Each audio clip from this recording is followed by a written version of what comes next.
ప్రార్థన ఒక విశ్వాస యొక్క జీవితాన్ని మరలా తిరిగి పునర్జన్మ ఎత్తేదిగా చేయగలదు. ఏమిటి? ప్రార్థన. ప్రార్థన అనేది ఒక విశ్వాసకి ఒక ఆయుధం లాంటిది. ప్రార్థన చేయటానికి నీకు గొప్ప పేరు ఉండాల్సిన అవసరం లేదు. ప్రార్థన చేయటానికి నీకు ఆస్తి ఉండాల్సిన అవసరం లేదు. ప్రార్థన చేయటానికి నీకు అంతస్తు ఉండాల్సిన అవసరం లేదు. ప్రార్థన చేయటానికి నీకు ఏదో సాధించింది ముందు పెట్టాల్సిన అవసరం లేదు. ప్రార్థన చేయడానికి నీకు కావాల్సింది ఏంటో తెలుసా? ఒక మంచి హృదయం. దేవునికి స్తోత్రం. ప్రార్థించే హృదయం నీకుంటే చాలు, గొప్ప కార్యాలు నీ కుటుంబంలో జరుగుతాయి. ప్రార్థించడానికి సమయం నీ జీవితంలో నీకుంటే చాలు, గొప్ప దీవెన నీ కుటుంబంలో నువ్వు చూస్తావు. నేడు జీవితాలలో, కుటుంబాలలో ప్రార్థన లేకయే అనేక కుటుంబాలు పతనావస్థలోకి వెళ్ళిపోతున్నాయి. దినమునకు ముమ్మారు ప్రార్థన చేసిన దావీదు యొక్క జీవితం రాజరికాన్ని అనుభవింపజేసింది. దినమునకు ముమ్మార్లు ప్రార్థన చేసిన దానియేలు యొక్క జీవితం గొప్ప సింహాసనాసీనుడిగా చేసింది. దానియేలుని ఎడతెగక యెరూషలేము తట్టు కిటికీ తెరిచి ప్రార్థన చేసిన దానియేలు ఏమయ్యాడో తెలుసా? విజయోత్సాహాన్ని, విజయ బేటిని మోగించాడు శత్రువుల యొక్క కోటలో. ఈరోజు సాతాను అనే శత్రువుల మీద విజయం నీకు కావాలి అంటే, సాతానుడు వేసే బాణముల మీద విజయం నీ జీవితంలో నువ్వు చూడాలి అంటే, అపవాది వేసే అనేక పన్నాగాల మీద నీ జీవితంలో నీవు జయబేరుని మోగించాలి అంటే, నీకు కావలసిన ఒకే ఒక ఆయుధం ఏమిటో తెలుసా? ప్రార్థన. ఒకసారి ప్రార్థన చేసి చూడు, నీ జీవితంలో నువ్వు గొప్ప మేలులను చూస్తావు. రండి, ఆలస్యం చేయకుండా నేటి యొక్క వాక్య భాగంలోని మనం ప్రవేశిద్దాం. బైబిల్ గ్రంథాలు ఉన్నవారు బైబిల్ గ్రంథాలు తెరవండి. కీర్తనలు రాసిన గ్రంథము 146వ అధ్యాయం. నేటి మూలవాక్యముగా ఈ లేఖన భాగాన్ని మనం చదువుకొని ముందుకు వెళ్దాం. కీర్తనలు రాసిన గ్రంథము 146వ అధ్యాయము 7వ వచనం. బాధపరచబడు వారికి ఆయన న్యాయము తీర్చును, ఆకలి కొనిన వారికి ఆహారము దయచేయును. యెహోవా బంధింపబడిన వారిని విడుదల చేయును. చాలండి. ప్రార్థన.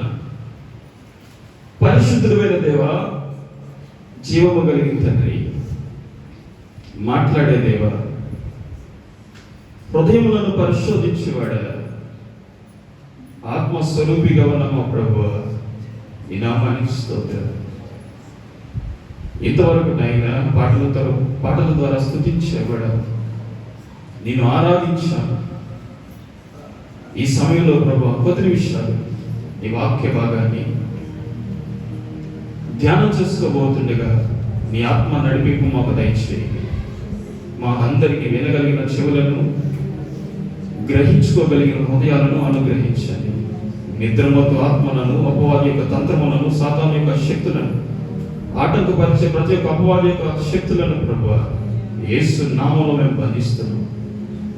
నీ ఆత్మ నడిపింపు నాకును మీరు అనుగ్రహించి, నీ సిలువ చాటును నన్ను మరుగు చేసుకొని, నీ నోటి పూరగా నన్ను వాడుకొని ప్రభువా, నీ బిడ్డల హృదయాలకు అవసరమైన మాటలు, నీ బిడ్డల హృదయాలతో సూటిగా స్పష్టంగా అయితే మీరు మాట్లాడమని నీకే మహిమ, ఘనత, ప్రభావాలు ఆరోపించుకుంటూ యేసయ్య పరిశుద్ధ నామములో ప్రార్థించి అడిగి వేడుకొనుచున్నాము పరమ తండ్రి. ఆమేన్. మంచిది ప్రియమైన దేవుని బిడ్డలారా, గ్రహించండి. కీర్తనకారుడైన దావీదు ఒక మాటను సెలవిస్తున్నాడు. మనం చదువుకున్న వాక్య భాగం ఏమిటంటే, దావీదు సెలవిచ్చిన మాట 146వ కీర్తనలో 7వ వచనంలో ఒక 3 కేటగిరీస్ ఉన్న వ్యక్తులను గురించి దావీదు మాట్లాడాడు. ఆ 3 జనాంగాలు ఏమిటి అంటే, ఒకటి బాధలలో ఉన్నవారు, రెండవది ఆకలి కొనిన వారు, మూడవది బంధించబడిన వారు. ఎవరెవరు? ఒకటి బాధలలో కొట్టుమిట్టాడిపోతున్నవారు, రెండవది ఆకలికి అలమటించిపోతున్నవారు, క్షుద్బాధ కలిగిన వారు, మూడవది బంధించబడి కటకటాలలో పడిపోయి, ఇరుకులు పడిపోయి బంధింపబడిన స్థితిలో ఉండి ఎవరు కూడా విడిపించబడలేని పరిస్థితిలో చిక్కుకొని పోయిన వారిని గురించి, వారికి విడుదల కలగాలంటే వారికి ఎక్కడ విడుదల కలిగిద్దో, ఏ విధముగా విడుదల కలిగిద్దో కీర్తనాకారుడైన దావీదు మాట్లాడుతున్నాడు.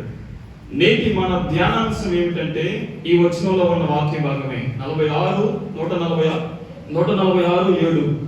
నేడు మనం మూడవ కేటగిరీ, మూడవ భాగంలో ఉన్న జనాంగాన్ని గురించి నేడు మనం ధ్యానించుకోబోతున్నాం. 3వ నెలలో రాయబడి ఉన్న మాట, యెహోవా బంధింపబడిన వారిని విడుదల చేయును. నేటి మన ధ్యానాంశం విడుదల. దేవునికి స్తోత్రం. నేటి మన ధ్యానాంశం విడుదల, డెలివరెన్స్. మనుషులు వారి చేతనైతే కొంతమందిని కొన్ని సమయాలలో విడిపిస్తారు. ఇప్పుడు నేను ఒకవేళ ఎక్కడన్నా ఇరుక్కుపోయాను అనుకోండి, వెళ్ళకూడని చోటకు వెళ్ళి తగలరాని దెబ్బలు తగిలించుకొని వెళ్ళకూడని స్థలాల్లోకి నేను వెళ్ళిపోయి ఆ స్టేషన్లోనో ఆ కోర్టులోనో నేను ఇరుక్కుపోతే కొంతమంది బిడ్డలు నన్ను విడిపించగలరు. రాజకీయ నాయకులు నేను కానీ ఫోన్ చేశానంటే ఒకవేళ ఆ రాజకీయ నాయకులు అదే పోలీస్ స్టేషన్కి వచ్చి నన్ను విడిపించగలరు. అవునా కదా? వారికి ఆ పేరు ఉంది, వారికి ఆ ఘనత ఉంది. లేదా కోర్టును నేను ఆశ్రయించినట్లయితే కోర్టులో ఉన్న లాయర్లు, కోర్టులో ఉన్న జడ్జిలు మన పట్ల వాదించి మనలను ఏం చేయగలరు? విడిపించగలరు. అయితే లోకములో విడుదల నొందే కార్యాలు కొన్ని ఉన్నాయి, లోకములో విడుదల నొందని కార్యాలు చాలా ఉన్నాయి. లోకములో బిడ్డలు విడిపించుకోగలిగిన వారు చాలా మంది ఉన్నారు. కానీ కొన్ని విషయాలు వారి జీవితంలో నుంచి అవి వెళ్ళిపోవాలి అనుకుంటున్నా అవి వెళ్ళట్లేదు. పాప భారము ఎలాగ మారిపోయిందంటే నేటి దినముల్లో ఎవరు కూడా విడిపింపలేనిదిగా మారిపోయింది. శాప భారము ఎలాగ మారిపోయిందంటే నేటి దినముల్లో ఏ ఒక్కరు కూడా విడుదల చేయలేనిదిగా మారిపోయింది. తరతరముల నుంచి వస్తున్న శాపం, తరతరముల నుంచి వస్తున్న పాపం, దానికి విడుదల ఎక్కడ దొరికింది అని ఎన్ని దారులు వెతికినా కూడా దొరకనిదిగా మారిపోయింది. అటువంటి పాపమునకు, అటువంటి శాపమునకు విడుదల నొందే మార్గం ఒక మార్గం ఉంది. అదే యేసుని మార్గము. దేవునికి స్తోత్రం. అదే జీవ మార్గము, అదే ఇరుకు మార్గము. ఈరోజు నీ జీవితము విడిపించబడాలి అంటే సాతాను యొక్క బంధకములలో నుండి, సాతానుడే శిరస్సాలలో నుండి, సాతానుడు వేసిన వలలో నుండి, సాతానుడి యొక్క బాణములలో నుండి, సాతాను పెట్టిన అనారోగ్య పరిస్థితులలో నుండి, సాతాను వేసిన అప్పుల బాధల్లో నుండి, ఇరుకులలో నుండి నీ జీవితం విడిపించబడాలి అంటే నీకు ఒక విమోచకుడు కావాలి. ఆ విమోచకుడు ఎవరు అని దావీదు మాట్లాడుతున్నాడంటే ఆయనే యెహోవా అని మాట్లాడుతున్నాడు. దేవునికి స్తోత్రం. యెహోవా ఎక్కడ ఉన్నవారిని విడిపించగలడు అంట? ఎక్కడ ఉన్నవారిని విడిపించగలడు అంట? మాట్లాడాలి ఈరోజు మీరు. బంధింపబడిన వారిని. బైబిల్ గ్రంథంలో కూడా ఒక రాజు ఇంకొక రాజు మీదకి వెళ్ళి ఆ రాజును బంధించి తన రాజ్యానికి తీసుకుని వస్తే ఒక రాజ సింహాసనం మీద ఉన్న రాజు ఏమాత్రము కూడా తనను తాను విడిపించుకోలేకపోయాడు.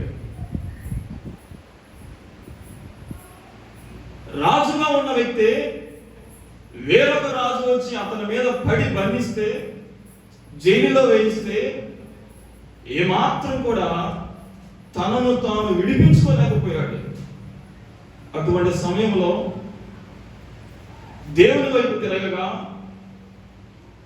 దేవునితో మరలా సహవాసంలోకి కలవగా, మరలా తన ముఖమును దేవుని వైపు తిప్పుకోగా ఆ రాజునికి కోల్పోయినదంతా దేవుడు మరలా అనుగ్రహించాడు.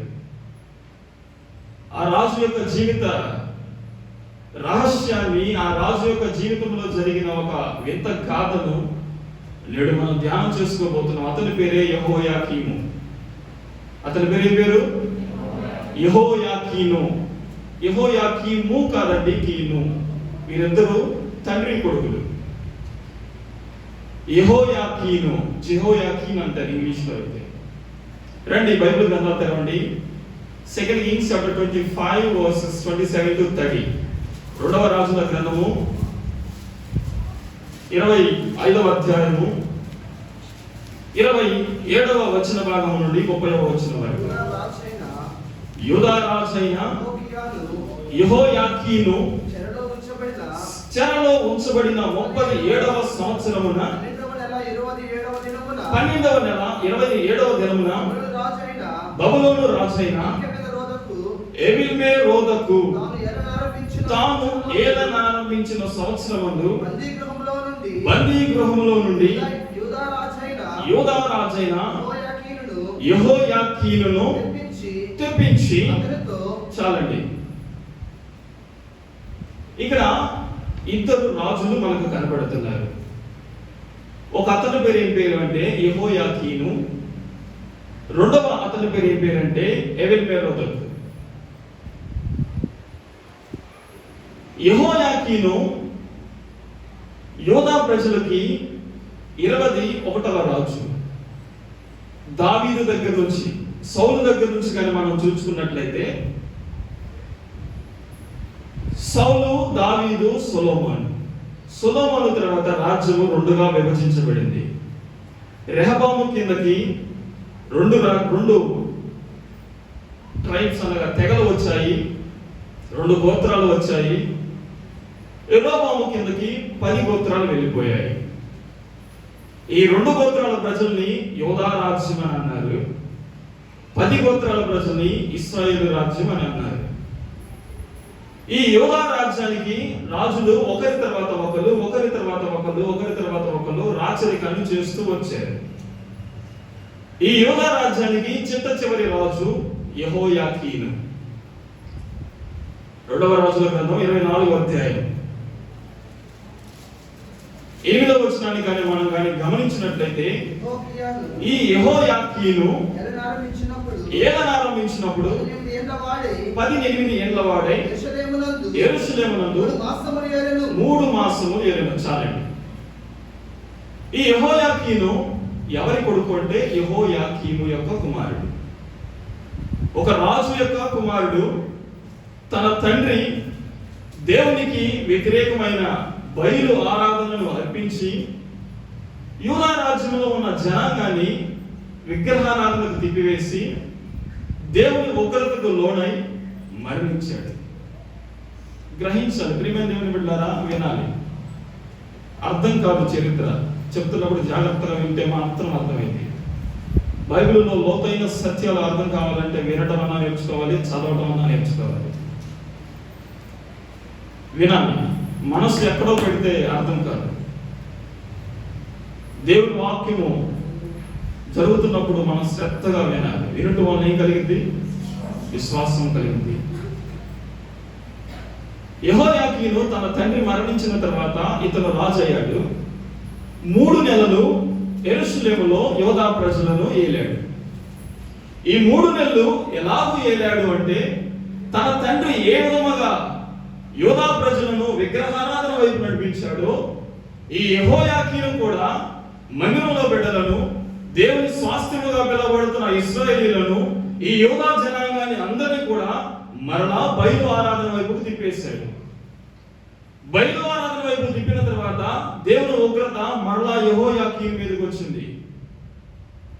దేవుడు సెలవిచ్చిన వాగ్దానం ప్రకారం దేవుడు మాట్లాడాడు, యెహోయాకీను నీ మీదకి నేను శత్రువును పంపించి నిన్ను నేను ఏం చేయబోతున్నాను అంటే బందీగా ఒక చెరసాలలో నిన్ను నేను బంధించబోతున్నాను. బబులోను రాజైన నెబుకద్నెజరు నీ మీదకి వచ్చి నిన్ను యూదా రాజ్యంలో నుంచి బబులోను రాజ్యానికి తీసుకుని వెళ్ళి నిన్ను అక్కడ చెరలో ఉంచబోతున్నాడు అని దేవుని ఉగ్రత యెహోయాకీను మీదకి వచ్చి యెహోయాకీనుని మొత్తింది. ఆ పిదప బబులోను రాజైన నెబుకద్నెజరు రెండవసారి యెరూషలేము మీద ముట్టడి వేసి క్రీస్తు పూర్వం 597 నుంచి 98, క్రీస్తు పూర్వం కాబట్టి 98 నుంచి 97 అంటాం. బీసీ 598 to 597, 598, 97 ఈ సంవత్సరములలో నెబుకద్నెజరు యెరూషలేము మీద ముట్టడి వేసి నిజముగానే యెహోయాకీనుతోటి 10,000 మంది యవనస్తులను బబులోనికి చెరగా తీసుకుని వెళ్ళిపోయాడు. ఇది రెండవసారి వేసిన ముట్టడి. మొదటిసారి నెబుకద్నెజరు వచ్చి షడ్రకు, మేషకు, అబేద్నెగో 586వ సంవత్సరం. షడ్రకు, మేషకు, అబేద్నెగో, దానియేలు ఈ నలుగురిని తీసుకుని పోయి అక్కడ నపుంసకులుగా మార్చిపడేశాడు. రెండవసారి యెరూషలేము మీదకి వచ్చి ఈ యెహోయాకీనుతో ఉన్న రాజ్యంలో ఉన్న సైనికులని, యవన బిడ్డలను 10,000 మందిని తీసుకుని బబులోనులోకి తీసుకుని వెళ్ళి వారిని అక్కడ బందీలో ఉంచాడు. బందీగా, సైనికులుగా, ఒక బానిసలుగా తయారు చేశాడు. గ్రహించండి ప్రియమైన దేవుని బిడ్డలారా, మూడవసారి మరలా వచ్చాడు. యెరూషలేము మందిరంలో ఉన్న అంతటి బంగారాన్ని, సామాగ్రిని తీసుకుని వెళ్ళి వెళ్తూ యెరూషలేము యొక్క ప్రాకారాలు ఏం చేశాడంటే పడగొట్టి వెళ్ళిపోయాడు. మా సబ్జెక్ట్ హిస్టరీ కాదు, కానీ నేడు ధ్యాన అంశంలోనికి మనం వద్దాం. యెహోయాకీను యెరూషలేములో రాజుగా ఉన్నప్పుడు అతని హృదయం ఎలా ఉందంటే దేవుని బిడ్డలను కూడా విగ్రహారాధన వైపు తిప్పాలి, దేవుని బిడ్డలను కూడా దేవునికి ఆరాధించకుండా చేయాలి, దేవుని వారు ఏమాత్రము కూడా పూజించకూడదు, ఏమాత్రము కూడా ఆరాధించకూడదు అని చెప్పి క్రైస్తవులని అందరినీ కూడా విగ్రహారాధికులుగా మార్చిపడేసి దేవుని ఉగ్రతకు లోనై చెరసాలలో ఒక బందీగా పడిపోయాడు. చెరసాలలో బందీగా పడిపోయిన తర్వాత 37 సంవత్సరాలు గడిచిపోయాయి. ఎన్ని సంవత్సరాలు గడిచిపోయాయి? 37 సంవత్సరాలు గడిచిపోయాయి. రాజ్యము నెబుకద్నెజరు చేతిలో నుంచి ఇంకొకరి చేతిలోకి వచ్చేసింది. ఆ రాజు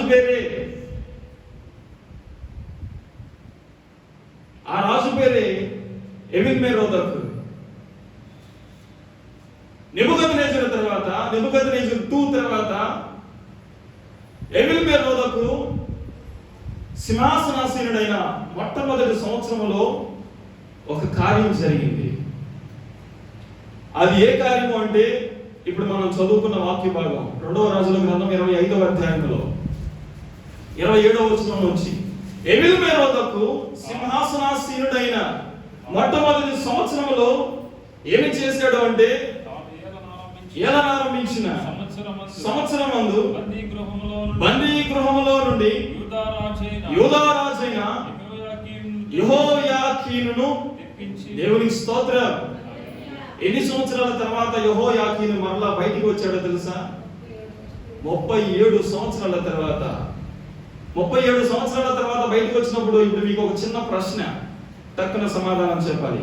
వచనాలు కూడా చెప్తున్నాను. 2వ రాజుల గ్రంథం 24వ అధ్యాయం 7వ వచనం, 2వ రాజుల గ్రంథం 25వ అధ్యాయం 27వ వచనం. ఈ 2 వచనాల ఆధారంగా ఇప్పుడు యెహోయాకీను యొక్క వయస్సు ఎంత?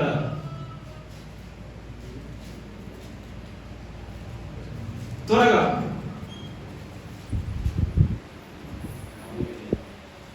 యెహోయాకీను యొక్క వయస్సు ఎంత? ఎంత? 50. ఏంటి మీకు లెక్కలు రావా? ఒక రోజు కూలి 500, రెండో రోజు కూలి 1000, 5 రోజులు పోతే ఎంత? ఏమమ్మా అది కూడా లెక్కలేనా? ఇట్లా కూడా లెక్కలైపోతే మోసం చేస్తారు.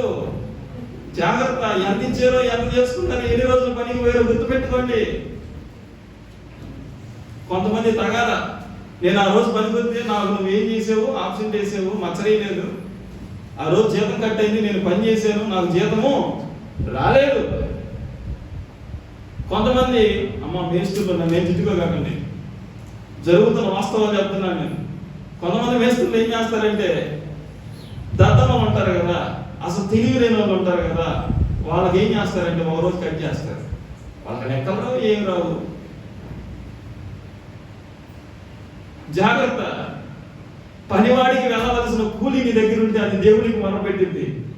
అది దేవునికి మొరపెట్టిందంటే నువ్వు ఉంచుకున్న ఒక రోజు కూలి 100 రోజులు వసూలు చేసి మరలా హాస్పిటల్కి పంపిస్తాడు దేవుడు. జాగ్రత్త. దేవునికి స్తోత్రం. కూలి దాచిపెట్టుకుంటున్నావేమో, ఉంచుకుంటున్నావేమో, వడ్డీలు ఆపుకుంటున్నావేమో. అసలు ఇవ్వటమే పెద్ద తప్పు, ఆపుకోవటం ఇంకా పెద్ద తప్పు. దాచిపెట్టుకుంటున్నావేమో పక్కన వాడి శ్రమ, దాచిపెడుతున్నావేమో పక్కన వాడి చేసిన కన్నీరు, కష్టము, చెమట. జాగ్రత్త. ఏ నాటి పద్యం ఆనాడు ప్రతి ఒక్కడు కూడా అనుభవించాలి. ఏ నాటి కష్టార్జితం ఆనాడు ఆ కుటుంబంలోకి చేరాలి. ఈ రోజు పని చేస్తే ఆ రోజు ఆ ఇంట్లో కష్టార్జితం ఆ ఇంటికి రావాలి. జాగ్రత్త. పని చేయించుకొని వదిలేస్తున్నావేమో, పని చేయించుకొని మోసం చేస్తున్నావేమో. జాగ్రత్త. నీకు ఉన్నా లేకపోయినా, నువ్వు తిన్నా తినకపోయినా ఎవరికి చేరవలసిన డబ్బులు వారికి చేర్చాలి. దేవుడికి స్తోత్రం. అప్పుడు నువ్వు దీవింపబడతావు. నమ్మకమైన వాడికి దీవెనలు ఎలా కలుగుతాయి?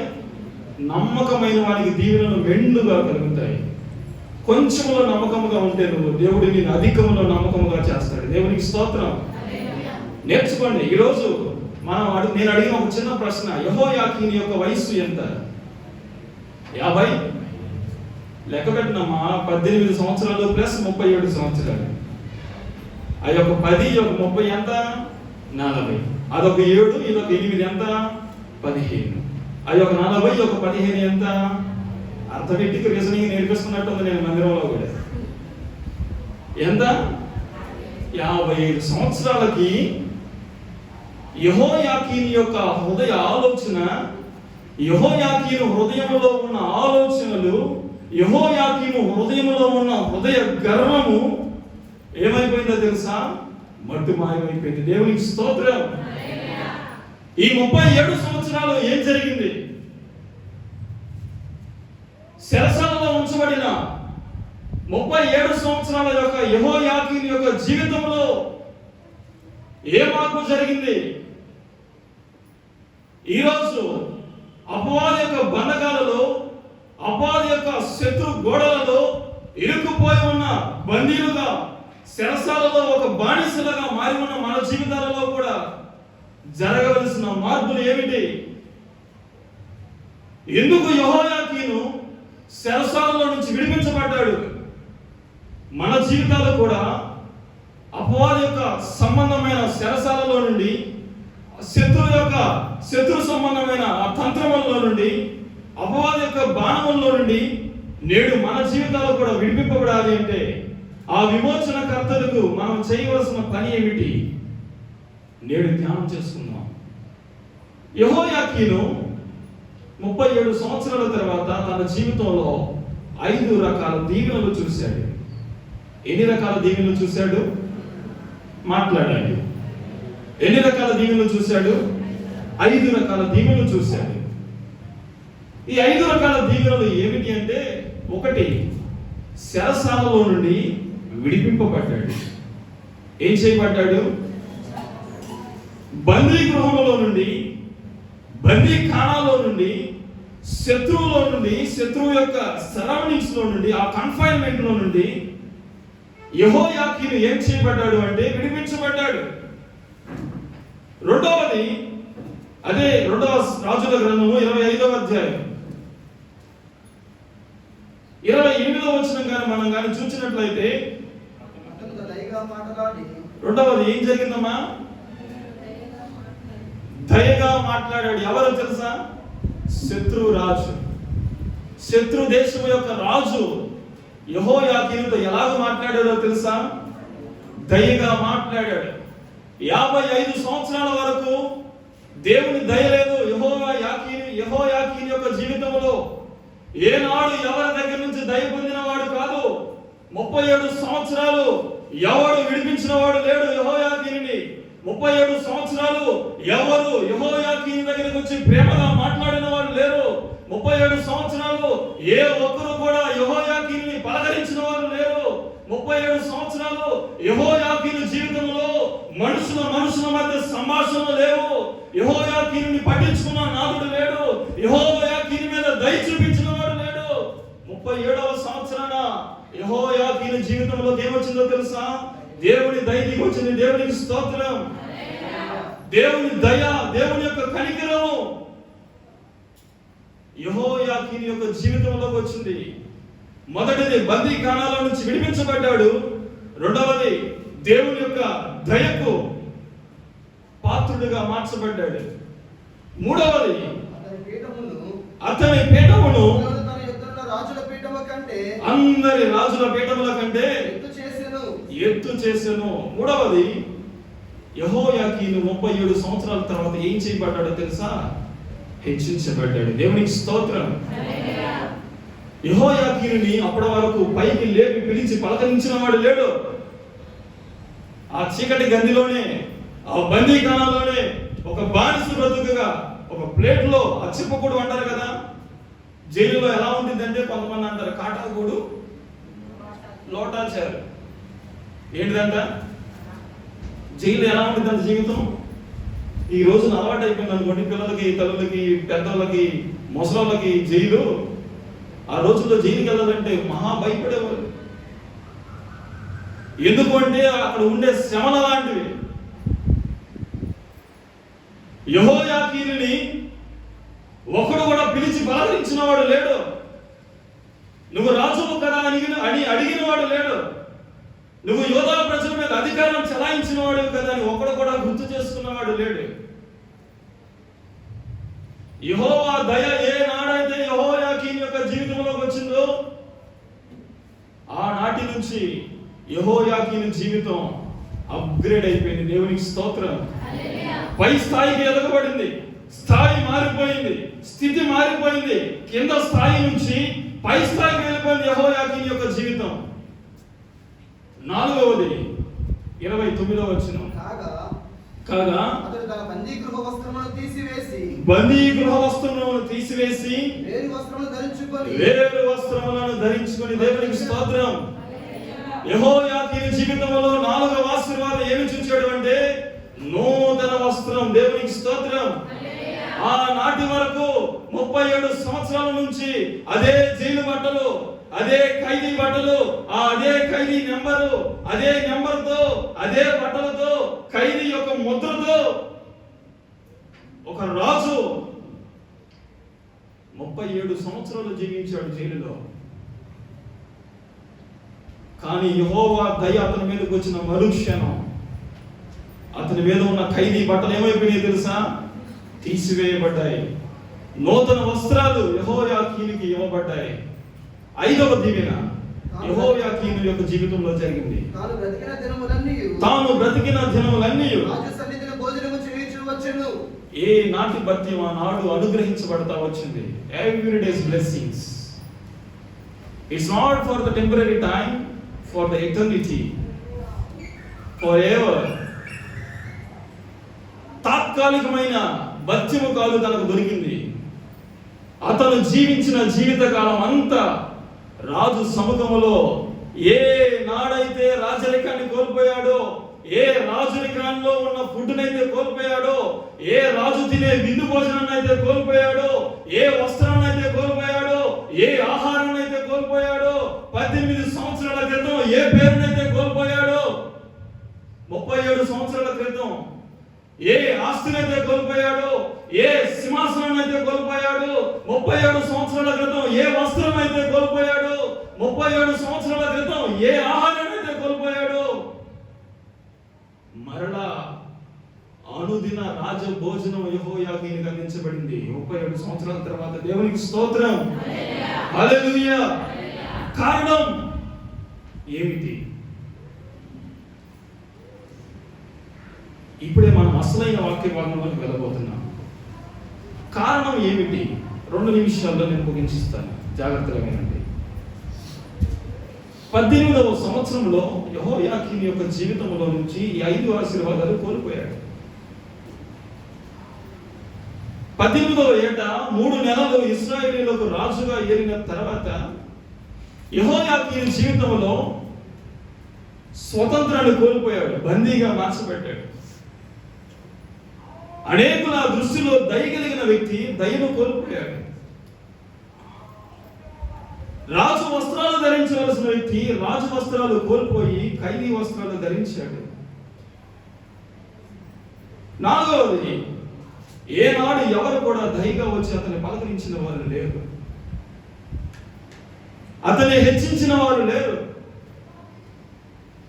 హెచ్చులో ఉన్న యెహోయాకీను ఒక్కసారిగా త్రోసివేయబడి హెచ్చు తగ్గిపోయి అందరికన్నా చిన్నవాడిగా చేయబడ్డాడు. 37 సంవత్సరాల తర్వాత ఏదైతే కోల్పోయాడో, ఏదైతే వదిలివేయబడిందో తన జీవితంలో నుంచి, ఏదైతే తీసివేయబడిందో, మరలా తీసివేయబడిన ప్రతిదీ తన జీవితంలో అడుగుపెట్టింది. దేవునికి స్తోత్రం. కారణం ఏమిటి? What is the reason behind it? దీని వెనక ఉన్న కారణం ఏమిటి? ఏమిటి అంటే 18వ ఏట 3 నెలల రాచరికానికి యెహోయాకీను యొక్క హృదయం యొక్క మనస్సు, హృదయంలో ఉన్న ఆలోచన ఎలా ఉంది అంటే క్రైస్తవులను కూడా విగ్రహారాధికులుగా మార్చాలి, దేవుని బిడ్డలను కూడా బయలు బిడ్డలుగా మార్చాలి, యెహోవాను ఆరాధించే వారిని బయలు ఆరాధికులుగా మార్చాలి. 55వ ఏట అనగా 37 సంవత్సరాల తర్వాత యెహోయాకీను యొక్క హృదయం ఎలా మారిపోయిందో తెలుసా? చిన్న బిడ్డ హృదయముగా మారిపోయింది. దేవునికి స్తోత్రం. యెహోవాను సేవించేవాడిగా మారిపోయాడు. యెహోవాను వెదికాడు 37 సంవత్సరాలు. యెహోవా కొరకు ఎదురు చూచాడు 37 సంవత్సరాలు.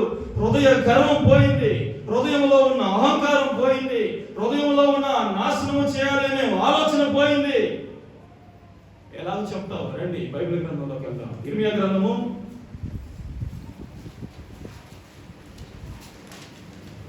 23వ అధ్యాయం 5వ వచనం. దేవుని యొక్క వాగ్దానం ముందుగానే యోధా బిడ్డలకు, యోధా రాజులకు దేవుడు అనుగ్రహించాడు. యెహోవా ఇలాగు ఆజ్ఞ ఇచ్చుచున్నాడు, యాకోబు రాబో దినములలో జాగ్రత్తగా వినండి. ఎవరికి నీతి చిగురు పుట్టిస్తాడంట? దావీదునకు చిగురు ఎందుకు అవసరం? నీతి చిగురు దావీదుకి, దావీదు గోత్రానికి ఎందుకు అవసరం? దేనికి? ఎందుకు అంటే దావీదు వంశంలో వచ్చిన వ్యక్తి ఈ యెహోయాకీను. ఈ యెహోయాకీను యొక్క జీవితం 18వ ఏట ఎలా మారిపోయింది తెలుసా? మోడు మారిపోయినదిగా మారిపోయింది. 18వ ఏటలోనే రాజుగా ఉన్నా కూడా తన జీవితం మోడు మారిన పరిస్థితులకు వెళ్ళిపోయింది. పై స్థాయిలో నుంచి కింద స్థాయిలోకి పడవేయబడ్డాడు. తన మీద దయ చూపించే వారు లేరు, తనతో దయగా మాట్లాడేవారు లేరు. పచ్చగా ఉన్న కుటుంబం ఎండిపోయింది. 10 మందికి చేయూతనిచ్చి ఇవ్వవలసిన కుటుంబం ఏమైపోయిందో తెలుసా? ఒకరి దగ్గరికి వెళ్ళి అడుక్కునేదిగా మారిపోయింది. అందుకే దేవుడు ముందుగానే ఇర్మియా ద్వారా వాగ్దానాన్ని పలికించాడు. దావీదు రాజుల యొక్క జీవితాలు ఒకరోజు ఏమైపోతాయో తెలుసా? మోడు మారిపోతున్నాయి. దావీదు రాజ్యంలో రాజుల జీవితాలు మోడు మారిపోతున్నాయి. అయితే మోడు బారిన జీవితాలను నేను వదిలివేయను. ఆ మోడు బారిన జీవితాలకు నేను మరలా ఏం పుట్టిస్తానో తెలుసా? నీతి చిగురు పుట్టించబోతున్నా. దేవునికి స్తోత్రం. ఈ నీతి చిగురు దావీదు యొక్క రాచరికానికి, దావీదు కింద వచ్చిన తరములలో వచ్చిన రాజులకు ఎలాగో పుట్టింది. యెహోయాకీను యొక్క 37 సంవత్సరాల విశ్వాస జీవితంలో అతడు చేసిన ఒక గొప్ప పని ఏమిటి? ఈ ఇర్మియానే ఇండైరెక్ట్ గా మాట్లాడుతున్నాడు. Direct evidences are not there, but internally we have so many evidences from the kings. రాజుల నుండి అనేకమైన విట్నెసెస్, సాక్ష్యాలు మనం చూస్తాం. దావీదు యొక్క రాచరికం మోడుబారిపోయిన రాచరికం. యెహోయాకీను యెహోయాకీను జీవితం మోడుబారిపోయిన స్థితిలో నుండి, కోల్పోయిన రాజరికంలో నుంచి మరలా పునర్జన్మలోనికి రావడానికి యెహోయాకీను చేసిన ఒకే ఒక పని. రండి, ఇర్మియా గ్రంథం 29వ అధ్యాయం 13వ వచనం. ఏం చేయాలంటే, దావీదు రాజులకు చెప్తున్నాడు ఈ మాట. దావీదు యొక్క తరములో ఉన్న రాజులకు ఇర్మియా ప్రవచిస్తున్నాడు ఈ మాట. యెహో రాజులలో, దావీదు రాజులలో ఏమి కరువైపోయిందనో, ఏమి చేయాలో, ఏమి చేస్తే మోడుబారిపోయిన ఆ దావీదు రాజ్యానికి, మోడుబారిపోయిన ఆ దావీదు యొక్క ముందుకి చిగురు పుట్టిందో ఇర్మియా ద్వారా దేవుడు మాట్లాడుతున్నాడు. అదే యెహోయాకీను కూడా చేశాడు. ఏం చేశాడు? మీరు నన్ను ఎదిగిన ఎడల, పూర్ణ మనస్సుతో నన్ను గూర్చి విచారణ చేసిన ఎడల మీరు నన్ను కనుగొందురు, నేను నీకు కనపరుచుకొందును. దేవునికి స్తోత్రం, హల్లెలూయా. రెండు చేతులను పైకెత్తి ఒకసారి చెప్తారా? గట్టిగా నవ్వుతూ. 2 నిమిషాలే కదా నేను అన్నాను, 2 నిమిషాలు అయిపోయింది. ఒకసారి చెప్తారా? మంచిది, వినండి జాగ్రత్తగా దేవుని బిడ్డలారా. 37 సంవత్సరాలు బందీఖానాల్లో బంధించబడిన యెహోయాకీను యొక్క జీవితంలో మార్పు రావడానికి కారణం ఏంటంటే, ఈ 37 సంవత్సరాలు యెహోయాకీను ఏం చేశాడు? ఇర్మియా చెప్పిన ప్రవచనాన్ని ఏం చేశాడో తెలుసా? తూచే తప్పకుండా పాటించాడు. ఆ ప్రవచనం ఏంటో కాదు, మీరు నన్ను పూర్ణ మనసుతో వెతికిన ఎడల నేను మీకు ఏం చేస్తానో తెలుసా? కనబరుచుకుందును. దేవునికి స్తోత్రం. ఇప్పుడు చెప్పండి, 37 సంవత్సరాలు యెహోయాకీను ఏం చేశాడు? ఏం చేశాడు? గట్టిగా మాట్లాడాలి. 37 సంవత్సరాలు బందీఖానాలో, బబులోను చెరలో, ఒక రాజు కింద సైనికుడిగా, ఒక రాజు కింద బానిసగా ఉన్న యెహోయాకీను చేసిన పని ఏమిటి? యెహోవాను వెతికాడు. పూర్ణ మనసుతో యెహోవాను వెతికాడు యెహోయాకీను. అందుకే మరలా హెచ్చించబడ్డాడు. అందుకే బందీఖానాలో నుంచి విడుదల పొందాడు. అందుకే కోల్పోయిన దయ, కోల్పోయిన విలువ మరలా తన జీవితంలో అనుగ్రహించబడింది. అందుకే ఏ స్థానాన్ని అయితే కోల్పోయాడో, ఏ సింహాసనాన్ని అయితే కోల్పోయాడో, మరలా అదే స్థానాన్ని అధిరోహించే విధముగా, అదే సింహాసనాసీనుడు అయ్యే విధముగా దేవుడు అతనిని ఆశీర్వదించాడు. దేవుడు అతన్ని హెచ్చించాడు. ఏ వస్త్రాన్ని అయితే కోల్పోయాడో, ఏ రాజు వస్త్రాలు అయితే తీసివేయబడ్డాయో, ఏ వస్త్రాలు అయితే యెహోయాకీను మీద నుంచి విడిపింపబడ్డాయో, మరలా అదే వస్త్రము, మరలా అదే దుస్తులు, మరలా అదే రాజ వస్త్రములు యెహోయాకీనుకి మరలా ధరింపజేయబడ్డాయి. ప్రతిరోజు అనుభవిస్తున్న అనుభవం, ప్రతిరోజు అనుభవిస్తున్న ఆశీర్వాదం 37 సంవత్సరాల క్రితం యెహోయాకీను కోల్పోయాడు. 37 సంవత్సరాలు ఏ రోజు చూసినా ఏడుపే. ఎప్పుడైతే నిజముగా దేవుని వెతికాడో, యెహోయాకీను జీవితం ఎలా మార్చబడిందో తెలుసా? అనుదిన భత్యంలోనికి రాబడింది. దేవునికి స్తోత్రం. ప్రతి దినము రాజు విందు, ప్రతి దినము రాజు భోజనం, ప్రతి దినము రాజు దగ్గర విందు, రాజు దగ్గర ఉండే భోజనం చేసే అవకాశం. ఈరోజు ప్రియమైన దేవుని బిడ్డలారా గ్రహించాలి. 37 సంవత్సరాల క్రితం యెహోయాకీను జీవితం ఎవరికి అందని స్థితిలో ఉంది. దేవుని వెతకక, దేవుని వదిలిపెట్టి వేసి అన్నీ కోల్పోయాడు. ఈరోజు అనేక మంది జీవితాలు ఎలా మార్చబడ్డాయంటే, సాతానుడు అనే శత్రువు కింద బానిసలుగా వేయబడి, సాతానుడి యొక్క వలలో, బందీ గృహాలలో ఒక బానిసలుగా ఇరుక్కుపోయి, ఎవరు విడిపింపలేని పరిస్థితులలో, ఎవరి ద్వారా బయటికి రాలేని పరిస్థితులలో ఒక పాపానికి, శాపానికి కట్టువేయబడి, ఆ పాపాన్ని వదిలించుకొని బయటికి రాలేని పరిస్థితులలో కొట్టుమిట్లాడిపోతున్నాయి చాలా మంది యొక్క జీవితాలు. అనుకోకుండా తాగాము ఒకరోజు, కానీ ఆ త్రాగుడు ఇప్పుడు జీవితాన్ని ఏం చేస్తుందో తెలుసా? నాశన బాటలో పట్టించింది. నాకు తాగకూడదు, నా కుటుంబాన్ని నేను రక్షించుకోవాలి, నా డబ్బులు నేను నా కుటుంబానికి ఖర్చు పెట్టాలి, నేను తాగాలి అని అనుకోవట్లేదు. అయినా కూడా అది నా నుండి ఏమవ్వట్లేదో తెలుసా? దూరం అవ్వట్లేదు. నేను తాగకూడదు అనుకున్నా కూడా ఆటోమేటిక్గా వెళ్ళిపోయి నేను డబ్బులు ఏం చేస్తున్నాను? వేస్ట్ చేస్తున్నాను. నేను వెళ్ళకూడదు అనుకుంటున్నాను, అయినా ఉండబట్టలేక. నేను చేయకూడదు అనుకుంటున్నాను, అయినా నేను తినకూడదు అనుకుంటున్నాను, అయినా నేను చూడకూడదు అనుకుంటున్నాను, అయినా కూడా నన్ను విడిపించేవారు ఎవరు లేకపోయారు.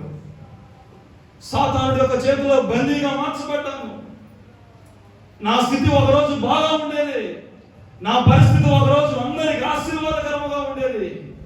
ఇప్పుడు నా జీవితం ఎలాగ మారిపోయిందంటే ఒకరికి బానిసగా మారిపోయిందని ఏడుస్తున్నా ప్రియమైన దేవుని బిడ్డ. అందరూ నా మీద ఒకరోజు దయ చూపారు, ఈ రోజు నా జీవితంలో దయ చూపేవారు నాకు కరువు అయిపోయారని ఏడుస్తున్నాను. ఎందుకు నా జీవితంలో దయ కరువు అయిపోయింది? ఎందుకు నా జీవితంలో కనికరం లేకుండా పోయింది? ఎందుకు నా జీవితంలో సహాయకులు లేకుండా పోయారని ఏడుస్తున్నావు? ఒకనాడు నా మీద ఉన్న వస్త్రం, ఒకనాడు నాకున్న పరపతి, ఒకనాడు నాకున్న స్థితి ఎందుకు నన్ను వదిలిపెట్టిపోయిందని బాధపడుతున్నావు? ఎందుకు నా వస్త్రం నాకు దూరం అయిపోయింది? ఎందుకు ఉన్నతమైన వస్త్రాలు, ఉన్నతమైన దుస్తులు నా మీద నుండి తీసివేయబడి ఈ బానిస బ్రతుకు వస్త్రాలు నాకు ధరింప చేయబడ్డాయి? ఎందుకు ఈ బానిస బ్రతుకు? ఎందుకు ఒకరి చేత తొక్కివేయబడే బ్రతుకు? ఎందుకు అనరాని మాటలు పడే బ్రతుకు? ఎందుకు ఈ బానిస బ్రతుకు నాకు ఏడుస్తున్నావు ఈరోజు? ఒకరోజు నేను బాగా బ్రతికానే, ఒకరోజు నేను బాగా తిన్నానే, ఒకరోజు ఏ కరువు నా ఇంట్లో లేదే, తినడానికి ఏ రోజు నేను బాధపడలేదే. కానీ ఈరోజు నాకు ఒకరు కొలిచి పెట్టే పరిస్థితుల్లోకి నేను మారిపోయాను. పెట్టే తిండి కూడా నాకు కాటా వేసి పెడుతున్నారు, ఇచ్చే నీళ్లు కూడా నాకు కొలిచి ఇస్తున్నారు. కనీసం తినటానికి కూడా సరైన స్థితి లేని జీవితంలో నా జీవితం మారిపోయిందని బాధపడుతున్నారు. 37 సంవత్సరాలు యెహోయాకీను జీవితం కూడా అలాగే ఉంది. 37వ ఏట ఒక రాజు వచ్చాడు. 37వ ఏట రాజ్యము మరొక రాజు చేతికి అప్పగించబడింది. ఆ రాజు వచ్చిన పిదప యెహోయాకీను యొక్క జీవితం మార్చబడింది. దేవునికి స్తోత్రం. ఎప్పుడైతే దేవుని వెతికాడో, ఎప్పుడైతే దేవుని వైపు తిరిగాడో, ఎప్పుడైతే పూర్ణ మనసుతో దేవుని దగ్గరికి వచ్చి గోజాడాడో, ఎప్పుడైతే దేవుని దగ్గరికి వచ్చి ప్రభువా నీవే, ఒకనాడు నేనే నీ బిడ్డలను తప్పించాను, ఒకనాడు నేనే నిన్ను దూషించాను, ఒకరోజు నేనే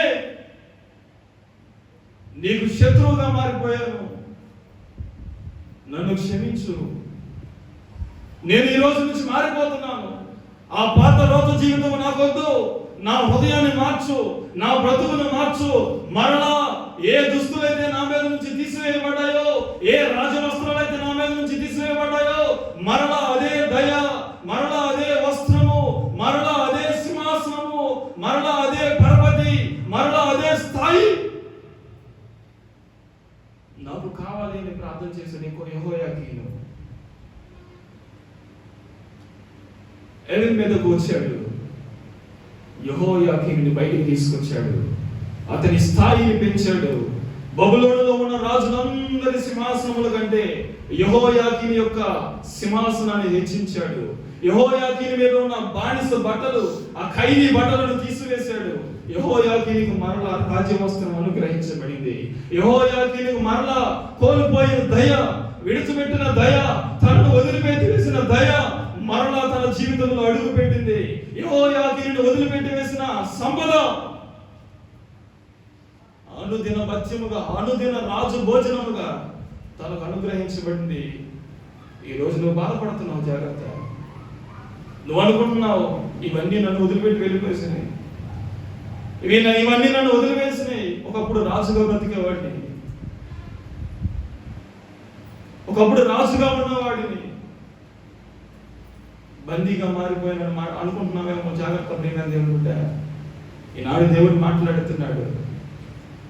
దేవుని తట్టు నువ్వు తిరగలిగితే ఏదైతే నువ్వు కోల్పోయావో, ఏదైతే నిన్ను విడిచిపెట్టి వెళ్ళిపోయిందో, ఏ మేలులైతే నీ కుటుంబంలో నుంచి బయటికి వెళ్ళాయో, ఏ ఆశీర్వాదాలైతే నీ కుటుంబంలో నుంచి బయటికి వెళ్ళాయో, ఏ దీవెనైతే నీ కుటుంబాన్ని విడిచి వెళ్ళిందో, ఏ మేలైతే నీ గడపను దాటి బయటికి వెళ్ళిందో, ఈ రోజు దేవుని వైపు నువ్వు తిరగలిగితే, దేవుని ముఖ దర్శనం నువ్వు చేసుకోగలిగితే, దేవుని వైపు నీ చేతులకి రాత్రి నువ్వు ప్రార్థించగలిగితే, విడిచిపెట్టి వెళ్ళిపోయిన ఆశీర్వాదం, వదిలివేసిన దీవెన, వదిలివేసిన మేలు, నీ గడప దాటి వెళ్ళిన ప్రతి ఒక్క దీవెన, మేలు, ఆశీర్వాదాలు మరలా నీ గృహంలోకి ఈ రోజు అడుగు పెట్టబోతున్నాయి. దేవునికి స్తోత్రం.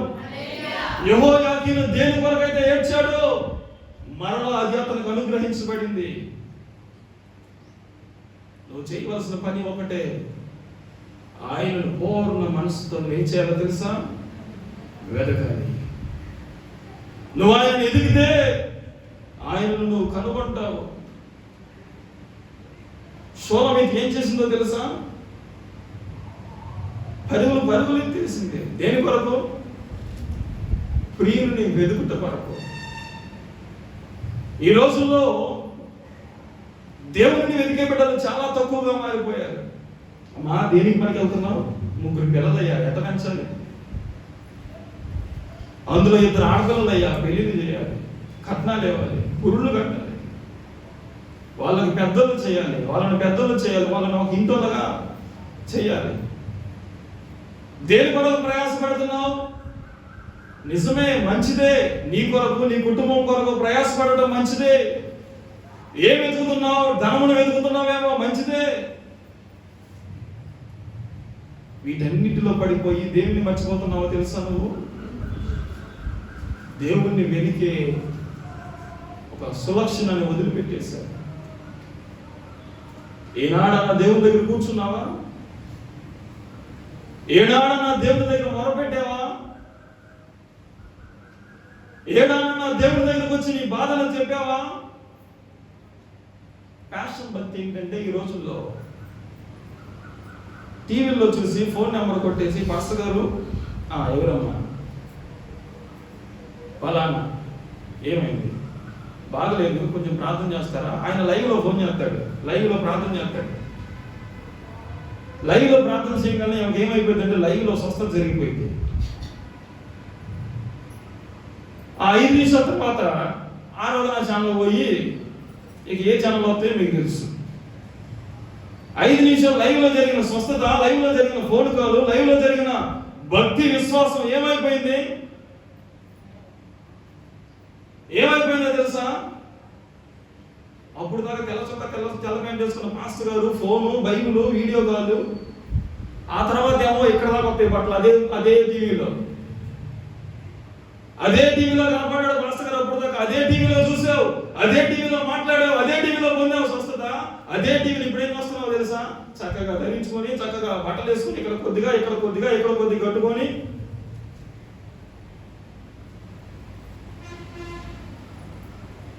ఫ్యాషన్ భక్తిగా మారిపోయింది. మనం భరించం, మనం ప్రార్థన చేయం, మనం వెతికే వాళ్ళగా చెప్తాం పోయి. పాస్టర్ గారు ప్రార్థన చేస్తాడండి మా గురించి, ఆయన చేస్తే చాలు. ఆయన ఉపవాసం ఉంటాడండి, ఆయన ఉంటే చాలు. ఆయన వెతుకుతాడండి దేవుడి గురించి, మేము వెతకాల్సిన అవసరం ఏముంది? No, it's not an right virtuality. ఇది సరైన ధర్మము కాదు.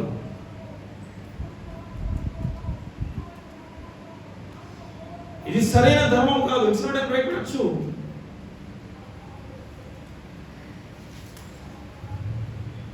ఏది ధర్మం అంటే యెహోయాకీను ఏది చేశాడో అదే ధర్మం. ఏదైతే నీ జీవితాన్ని విడిచిపెట్టిపోయి నన్ను బాధపడుతున్నావో, ఏ ఆశీర్వాదం అయితే నేను కోల్పోయిన బాధపడుతున్నావో, అది మరలా తిరిగి నీ దగ్గరకు వస్తుంది. కాకపోతే దేవుడిని నువ్వు వెతకాలి. ఈ రోజు నువ్వు దేవుని వెతుకుతావా? మరలా దేవుని వైపు తిరుగుతావా? మరలా దేవుని దగ్గరకు వస్తావా? వస్తే ఈ దీవెన మరలా నీ జీవితంలో అడుగు పెడతావు. దేవునికి స్తోత్రం. ఒకరోజు పాస్టర్ గారు ఇదే వాక్యం చెప్పాడండి దేవుని మందిరంలో. ఒక కుర్రోడు చాలా ఆసక్తితో విన్నాడు వాక్యం. ప్రార్థన అయిపోయిన తర్వాత పాస్టర్ గారి దగ్గరికి ఆ కుర్రోడు వచ్చి ఒక మాట అన్నాడు, పాస్టర్ గారు ఈరోజు వాక్యం చెప్పారు, ఏ మేలైతే నీ జీవితంలో నువ్వు కోల్పోయావో, ఏ దీవెనైతే నీ జీవితంలో నువ్వు కోల్పోయావో, ఏ ఆశీర్వాదం అయితే నీ జీవితంలో నుంచి బయటికి వెళ్ళిపోయిందో, ఈ రోజు నువ్వు యెహోవా వైపు తిరిగి ఆయనను వెదిగితే ఆ దీవెన మరలా నీ జీవితంలో అడుగు పెడుతుందని నువ్వు మాట్లాడావు కదా, మరి మరలా నా దీవెన నాకు వచ్చింది అంటావా అని అడిగాడంట. ఎందుకు రాదయ్యా వచ్చింది, అసలు ఏంటో కథ చెప్పమంటే, పాస్టర్ గారు నేను దీవెన ఒక అమ్మాయిని ప్రేమించాను, ఆ దీవెన నా జీవితంలో నుంచి 2 సంవత్సరాల క్రితం వెళ్ళిపోయింది. ఈ రోజు నీ వాక్యం వింటే ఆ దీవెన నాకేమొచ్చిందో తెలుసా, గుర్తొచ్చింది. ఈ రోజు మరలా నేను ప్రార్థన చేస్తే నా దీవెన నాకు వచ్చిద్దా అని అడిగాడు. ఏం కావాలంట ఇతనికి? అరే బాబా, దీవెనని పేరు పెట్టుకున్న పెద్ద దెయ్యమరా నాయన, అది దీవెన కాదు, అది పోయింది కాబట్టి 2 సంవత్సరాలు బ్రతికి బయట కట్టి దేవుని కాపుదలతో ఆరోగ్యంతో నివసిస్తున్నావు. అది గుర్తు చేసుకో. వదిలిపెట్టిన దీవెన కాదు నీకు కావాల్సింది, వదిలిపెట్టిన లోకం కాదు నీకు కావాల్సింది. కొంతమంది దేని కొరకు ఎదుగుతారంటే, అయ్యా నేను దొంగతనకు పోతున్నాను ప్రభు, 10 లక్షలు దొరికితే 1 లక్ష రూపాయలు నీకు దర్శనం కాదు. దీనికి ఆ దేవుని దగ్గర వెతికేది. 40 లక్షలు కట్నం కావాలి ప్రభు, 40 లక్షలు కట్నం ఇచ్చి అమ్మాయి నాకు దొరకాలి, దాంట్లో 40 లక్షల్లో 10 లక్షలు 4 లక్షలు నీకేం కావాలి? రైట్. దశం భాగం 40 లక్షలు 4 లక్షలు దేవుడు అంట కట్నంలో. వీడి కట్నం తీసుకోవడమే పెద్ద పొరపాటు. దాంట్లో మళ్ళీ చేసే శాపంలో కూడా దేవుని బాగా రాస్తున్నారు ఈ రోజుల్లో. దేని కొరకు నువ్వు దేవుణ్ణి వెతుకుతున్నావో అది గ్రహించాలి. దేవుణ్ణి వెతకాలి. రెండవది, దేని కొరకు నువ్వు దేవుణ్ణి వెతుకుతున్నావో అది గ్రహించి దేవుణ్ణి వెతకాలి. ఆరోగ్యం కొరకు వెతుకుతున్నావా? మంచిదే. నీ స్థితి గురించి వెతుకుతున్నావా? మంచిదే. నీ పాపం గురించి, నీ శాపం గురించి మరలా దేవుడి దగ్గర ప్రార్థన చేస్తున్నావేమో జాగ్రత్త. పలానా వ్యక్తి నాకు దొరికింది, ఆ వ్యక్తి నాకు పెళ్లి చేస్తావో లేదని ప్రార్థన చేస్తున్నావేమో జాగ్రత్త. పలానా ఇదిలో నేను ఇరకపోయాను, అది దాంట్లో నేను సక్సెస్ అయిపోవాలని ప్రార్థన చేస్తున్నావేమో జాగ్రత్త. పలానా పాపంలో నేను చిక్కుకొని కోర్టులో పడిపోయాను, దాంట్లో నేను సక్సెస్ అవ్వాలని ప్రార్థన చేస్తున్నావేమో జాగ్రత్త. ఇవి వర్తించవు నీకు. దేవుని శాపము నిలువున ఈ రోజు కుటుంబం మీద దిగి ఏమైపోయింది తెలుసా? ఉగ్రత పాలైపోయింది. పనివాడి జీతానికి పాత్రుడు, అది పాపమైనా శాపమైనా దీవెనైనా. ఈరోజు దేవుణ్ణి వెతికితే కోల్పోయింది నువ్వు మరలా పొందుకుంటావు. దేవుణ్ణి వెతికే విషయంలో అనవసరమైన దానిని ముందు పెట్టుకొని కానీ వెతికావా, లేనిపోయిన దేవుని ఉగ్రత నీ మీదకి వచ్చి కుటుంబాన్ని సర్వనాశనం చేస్తుంది. జాగ్రత్త. యెహోయాకీను తన జీవితంలో కోల్పోయింది మరలా సంపాదించుకున్నాడు. కారణం పూర్ణ హృదయంతో దేవుని వెతికాడు. ఈరోజు నువ్వు దేవుని వెతుకుతావా? దేవుని దగ్గరికి వస్తావా? దేవునికి నీ హృదయం అర్పిస్తావా? దేవుని దగ్గరికి వచ్చి ప్రభువా, నిజమే నా హృదయం నీకు వ్యతిరేకంగా మారిపోయింది కాబట్టి అన్ని నా దగ్గర నుంచి తీసివేయబడ్డాయి. నేను నీకు వ్యతిరేకంగా మారాను కాబట్టి నా ఆశీర్వాదం, నా పేరు, నా స్థితి, నా వస్త్రం, నా అనుదిన ఆహారం నా దగ్గర నుంచి దూరం చేయబడ్డాయి. నా బరువు ప్రతిష్టలు కోల్పోయాను. యెహోయాకీను ఎలాగూ మరలా నీ దగ్గరికి వచ్చి మొరపెట్టాడు. బందీ గృహంలో నుంచి ఎలాగూ నీ దగ్గరికి వచ్చి మొరపెట్టాడు. ఈ రోజు నేను నీ దగ్గరికి వస్తున్నాను ప్రభువా, ఈ రోజు నేను నీ దగ్గర మొరపెడుతున్నానయ్యా. ఆనాడు యెహోయాకీనులకు మరలా నువ్వు అనుగ్రహించిన ఆశీర్వాదం నాకు ఈ రోజు నువ్వు అనుగ్రహించాను. నువ్వు దేవుని దగ్గర అడగగలిగితే, దేవుడిని వెనగలిగితే, దేవుడు మరలా నువ్వు కోల్పోయిందా నీకు అనుగ్రహించబోతున్నాడు. దేవునికి స్తోత్రం. దేవుని మాటలను దీవించిన గాక. ఆమేన్. ప్రార్థన. పరిశుద్ధులైన దేవా, క్షేమకలుగుతుంది స్తోత్రం. ఈ దినమున ఆయన కొద్ది నిమిషాలు ఈ వాక్యాన్ని ధ్యానించడానికి మీరు చెప్పిన కృపను బట్టి నీకు వందనాలయ్యా. అయ్యా, యెహోయాకీను 37 సంవత్సరాల క్రితం నీకు వ్యతిరేకిగా ఉంది నాయన, అన్నీ కోల్పోయాడు. చెరసాలలో ఉండి 37 సంవత్సరాలు ప్రార్థించాడు. 37 సంవత్సరాలు నిన్ను వెదికాడు నాయన. 37 సంవత్సరాలు తను ఎంత శ్రమ అనుభవిస్తున్నా, సాతానుడి యొక్క బాణములు ఎంతగా తన జీవితంలో కలుగుతున్నా, ఎంత నొప్పినైనా భరిస్తూ బందీ వస్త్రములతో నీ దగ్గరికి వచ్చి మొర్ర పెట్టుకున్నాడు. 37 సంవత్సరాల తర్వాత ఎబెద్-మెలెకు ద్వారా యెహోయాకీను విడిపించాడు. అవునయ్యా, బందీ గృహంలో కొట్టుమిట్లాడిపోతూ సాతానుడి యొక్క సంఖ్యలో చిక్కుకొని శరసాల్లో వేయింపబడిన మా కొరకు 2000 సంవత్సరాల క్రితం ఈ లోకానికి వచ్చాడు. ఆనాడు ఎబెద్-మెలెకు నాయన ఎలాగో యెహోయాకీనుని విడిపించాడో, ఈనాడు నువ్వు మమ్మల్ని విడిపించడానికి సమర్థుడు. అయితే యెహోయాకీనులాగా మేము నీ వైపు చూడటానికి సహాయం దయచేయండి. దావీదులకు పుట్టిన నీతి చిగురు నా జీవితంలో నాకు పుట్టించండి నాయన. ఎండిపోయిన వద్దులాగా మారిపోయింది నా జీవితం, దేనికి పనికిరాని ఒక మోడుగా మారిపోయింది నా జీవితం. ఆ నీతి చిగురు లేదు నాయన నా జీవితంలో. యెహోయాకీను జీవితంలో 37 సంవత్సరాలు ఒక మోడు మారిపోయిన జీవితంలాగా నేను కూడా మారిపోయాను. మరలా నా రాజవస్త్రం నాకు కావాలి, మరలా నా అనుదిన ఆహారము, మరలా నా అనుదిన దీవెన నాకు కావాలి. ఏ స్థానంలో నుంచి అయితే నేను త్రోసివేయబడ్డానో, మరలా అదే స్థానాన్ని నువ్వు నాకు అనుగ్రహించు ప్రభువా. ఈరోజు నీ దగ్గరికి వచ్చి నేను మొరపెడుతున్నానయ్యా, నీ పాదములు పట్టుకొని నేను అడుగుతున్నాను నాయన. ఆనాడు యెహోయాకీను నిన్ను వెతికితే యెహోయాకీనుకు మరలా అన్ని అనుగ్రహించావు కదా. యెహోయాకీనులాగా నీ దగ్గరికి వచ్చి నేను ఈరోజు మొరపెడుతున్నాను నాయన. ఏదైతే కోల్పోయిన దీవెన నాకు మరలా అనుగ్రహించు, కోల్పోయిన ఆశీర్వాదం మరలా నా గడపలకు పంపించు, కోల్పోయిన మేలులు మరలా నా దగ్గరికి పంపించు ప్రభువా. ఈ రోజు నుంచి నిన్నే నేను వెతుకుతానయ్యా. ఈ రోజు నుంచి నీ వైపే నేను పూర్ణ హృదయంతో చూస్తానయ్యా. నిన్ను మాత్రమే నేను ఆశ్రయిస్తాను ప్రభువా. యెహోవా దేవుడుగా కలిగిన జనులు ధన్యులని నేను మాట్లాడాను. కేవలం నిన్ను మాత్రమే నేను సేవిస్తానయ్యా. నాకు కనబడు, నా కుటుంబంలోనికి రా. వదిలి వేయబడిన దీవెన మరలా నా మీదకి నువ్వు పంపించిందని నీకే మహిమ ఘనత ప్రభావాలు ఆరోపించుకుంటూ యేసయ్య పరిశుద్ధ నామములో ప్రార్థన చేసి అడిగి వేడుకొచ్చున్నాము తండ్రి.